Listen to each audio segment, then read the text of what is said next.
High everyone, good morning, welcome back to my channel. আশা কৰিছোঁ আপোনালোকতে ভালে আছে। আজি এতিয়া ৰাতিপুৱা 6:30 সেয়েহে কামত লাগি গ'লোঁ। ৰাতিপুৱা আজি বহুত গৰম দিছে।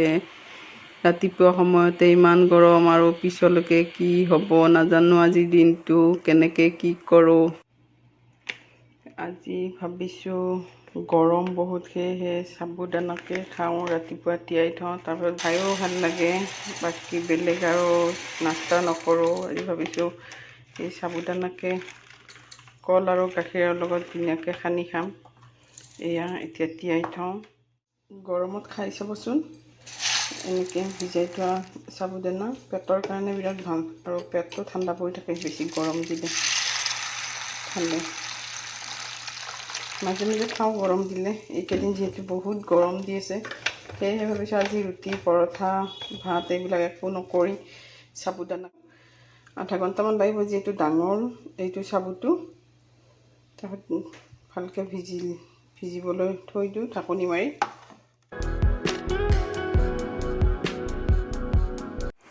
আৰু ইয়াৰ আগৰ ভিডিঅ'টোত মই এই ফুল অকণমান দেখুৱাইছিলোঁ।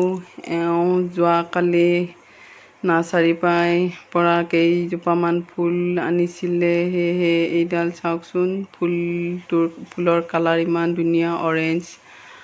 তাৰপিছত মাজৰখিনি অকণমান য়েল্ল' আৰু ছাইডৰ ফালে এইবিলাক মানে ধুনীয়া হেল্ডি হয় গছডাল। আকৌ এইডাল এডাল পাতবোৰ সেউজীয়া বগা, হেল্ডি হয় পাতবোৰ ইমান ধুনীয়া। মানে প্ৰথমতে এনেকুৱা বগা আৰু সেউজীয়া থাকে, তাৰপিছত এটা কালাৰ হৈ যায় সেউজীয়া। মই ভাবিছোঁ ইয়াৰ এটা আনি বেলেগ এটাত লগাম। আকৌ এইখিনি হ'ল ৰজনীগন্ধা। তাৰপিছত এয়া কিছুমান গাড়ীত আনোতে ডালবিলাক ভাঙিলে আৰু পাতবিলাক মটকা খাই ভাঙি গৈছে।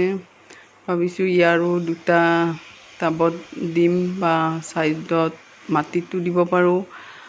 অৱশ্যে টাবতকৈ মাটিত দিলে ভাল হয়। আৰু এইডাল হ'ল প্লামৰ গছ।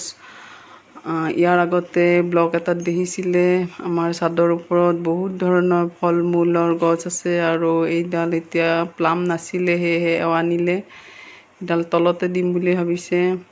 আৰু আপোনালোকে যদি আৰু কিবা চাব বিচাৰে কমেণ্টত জনাব।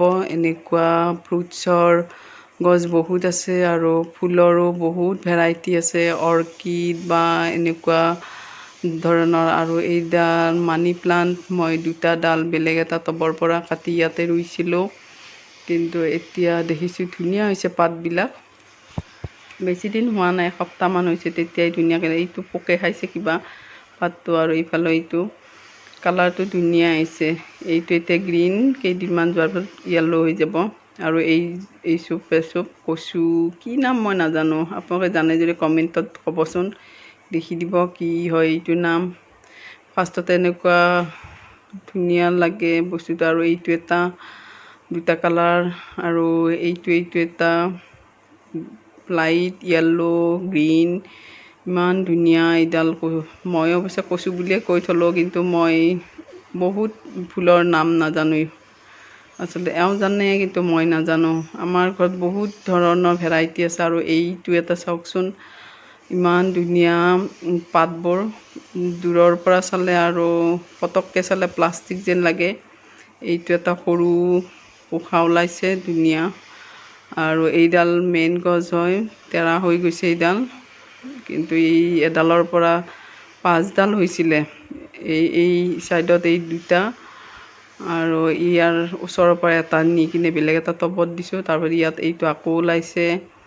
তাকে ভাবিছোঁ ইয়াৰ এটা আৰু এটা এক্সট্ৰা টবত বেলেগ এটাত লগাই দিম বুলি, কিন্তু চাওঁ কি হয়। পাতবিলাক ইমান ধুনীয়া মিহি, লাইটৰ ওপৰত একদম প্লাষ্টিক গছ যেন লাগে। এই পাতবোৰ, গছডালৰ পাতবোৰ ভাল লাগে। আৰু এইটো এটা ইয়াৰ আগতে দেখুৱাইছোঁ, তাৰ এইডাল হ'ল মেইন গছ। আৰু এইডাল মানি প্লাণ্ট এই হাঁহ টবটোত দিছোঁ সৰু সৰুকৈ কাটি, কিন্তু নাজানো কিছুমান দিলে বহুত দিন লাগে গ্ৰ'থ হওঁতে আৰু কিছুমান ঠাইত ইমান পটককৈ হয়, এসপ্তাহ 10 দিনমান হৈছে এইডাল দিয়া। ডালবিলাক কাটি কাটি ইমান ধুনীয়া হৈ উঠিছে। আৰু এইটো এটা একেলগে আনিছিলে যোৱাকালি, ইয়াতে থৈ দিছোঁ, বেলেগ টপত দিয়া নাই। ভাবিছোঁ এসপ্তাহমান যাওক, ই এডজাষ্ট হৈ লওক, তাৰপিছত বেলেগ এটা টপত ট্ৰান্সফাৰ কৰি দিম আৰু ইয়াৰ ছাইডৰ পৰা এটা পোখা আনি বেলেগ এটাত দিম। কালাৰটো খুব ধুনীয়া, আচলতে চফা কৰাই হোৱা নাই। যেতিয়া বেলেগ টপত দিব তেতিয়া চফা কৰি দিম। আৰু এইটো এডাল আপোনালোকে জানিলে কমেণ্ট বক্সত এইডালৰ নামটো ক'বচোন। এইডাল খুব ভাল লাগে গছ।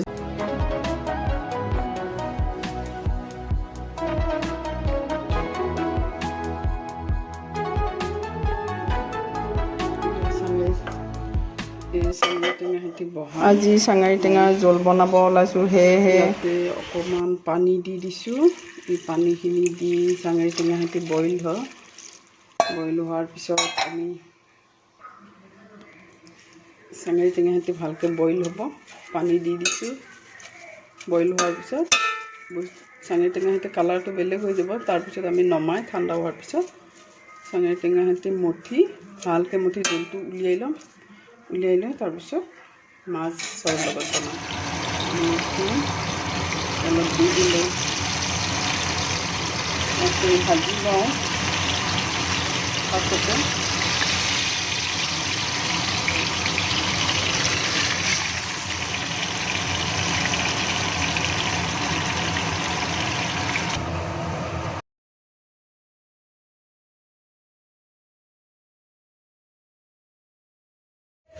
এতিয়া কেৰাহীত তেল দিলোঁ, কেৰাহীটো গৰম হৈছে।